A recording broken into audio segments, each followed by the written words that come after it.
From the moment the music fades in and the wind starts tearing across the Kansas plains, the trip already feels like a full circle. Hands dusty and steady, roots planted where they stand, months of miles finally leading back home after bouncing from Oklahoma with Jeremy Nickel to Texas with Clay Reed, New Mexico with John and Gary, then back again through Texas with Sterling and Park, all of it stacking into one long blur of diesel miles, empty hotel rooms, and endless horizons. And now here it is again, Kansas, with a 30-mile-per-hour wind ripping hard enough to make every decision matter twice as much, forcing a close setup, forcing patience, forcing discipline, cattle wandering in like they always do, curious and unbothered, as if they've seen this play out before, the long walk in already heavier than expected, cover farther out than ideal but workable, audio guaranteed to suffer, video guaranteed to shake, but anything beats sitting still in a hotel room, the Fox Pro X24 cranked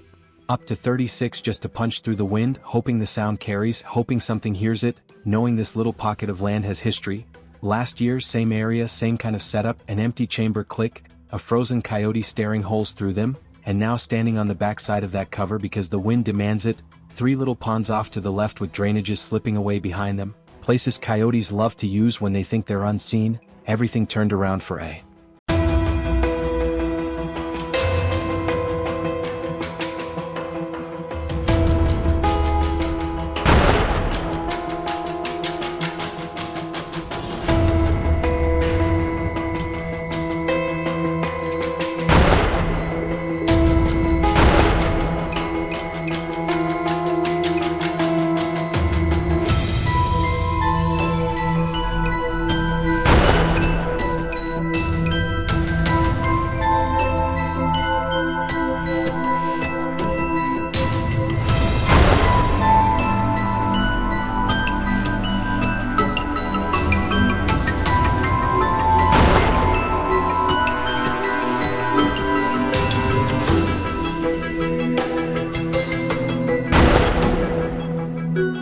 moment until the land settles into focus again, the call running clean, MFK sounds cutting through the air, and then movement, fast, precise, exactly where it should be, the coyote appearing about 100 yards left of where expected, not coming from the tree line like anticipated but from the fence row instead, adapting just like they always do, and suddenly the setup reveals itself as perfect, textbook, the call placed just right, the wind crossing exactly how it was drawn up in the mind. The hunter tucked behind a small cedar, invisible, the sun in the coyote's eyes, the coyote locked onto the sound and nothing else, working the wind exactly as instinct demands, circling to get downwind of the call, never once suspecting the shape behind the cedar, the moment stretched and controlled, the call killed at the right second, the howl used not to pull but to stop, the pause creating confusion, the hesitation creating opportunity, and the stand ending exactly how it should, the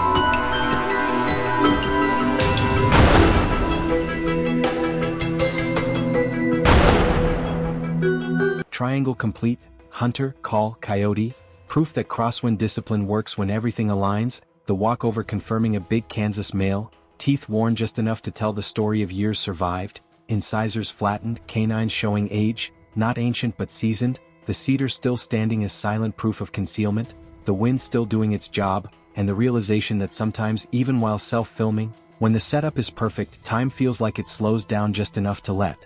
things happen right, followed by the understanding that every perfect stand earns the next one's humility, because the next setup is a Hail Mary, weird, unpredictable, a draw where coyotes could come from anywhere, left, right, straight on, behind, the kind of place that makes you question decisions but also reminds you that coyotes have been killed in stranger spots, the chamber finally checked, patience locked in, the need to see them before they see you pressing heavy, and then movement. Again, exactly where it needed to come from, straight in, aligned with the call and the shooter, one coyote turning into two, The wind starting to betray the setup as they begin to circle, the camera crooked, the moment rushed, the decision debated in seconds. Distance guessed, instinct trusted, the shot breaking clean before light fades too far, one more coyote down before the trip ends, this one younger, likely last year's female. Proof that persistence matters as much as planning. The sun sinking, the wind still howling, and the realization settling in that even with heat, noise, fatigue, and miles behind you, there's something about getting it right, about matching the land, the wind, and the animal, that keeps pulling you back, stand after stand, trip after trip, until the last call is made and the long road home finally begins.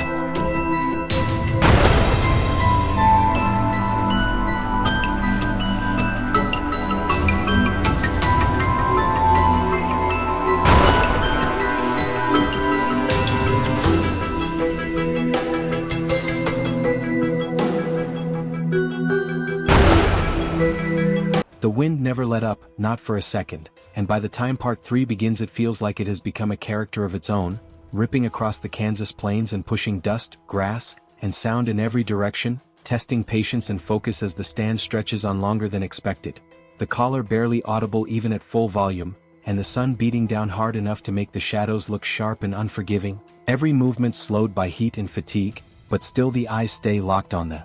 cover, scanning every ditch, every fence line, every low spot where a coyote might slip through unnoticed, and just when it starts to feel like another empty stand, movement flashes on the far edge of the draw, barely visible through the heat waves, a shape cutting straight into the wind instead of circling like they usually do, stubborn, confident, and moving with purpose, the kind of approach that tells you this animal has done this before, and the seconds stretch out as it closes distance.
Stopping, starting, testing the air, then committing again, and when it finally pauses, standing broadside against the grass, the world seems to go quiet for just a heartbeat, the wind fades, the caller becomes background noise, and everything narrows down to that single moment before the shot, the impact immediate, the coyote dropping where it stood, the stand ending as clean as it began, a reminder that even on the hardest days, when conditions fight you at every turn, patience still wins, and sometimes one clean opportunity is all the plains are willing to give.